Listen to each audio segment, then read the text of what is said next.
Our meal for today, parang shawarma version ng low carb meal.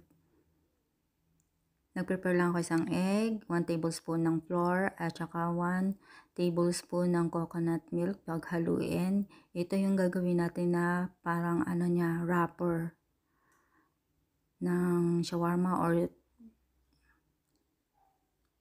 ayan, hindi ko masyado na perfect yung aking wrapper. Siguro hindi maganda yung aking non-stick pan.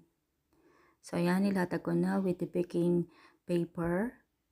Then, meron akong beef na niluto. So, nilagay ko na yung cucumber, lettuce, kamatis, onion, and cheese. Then, with my homemade mayo, syempre, dagdag pampalasa. Then, binalot ko na. Then, charan! Let's eat!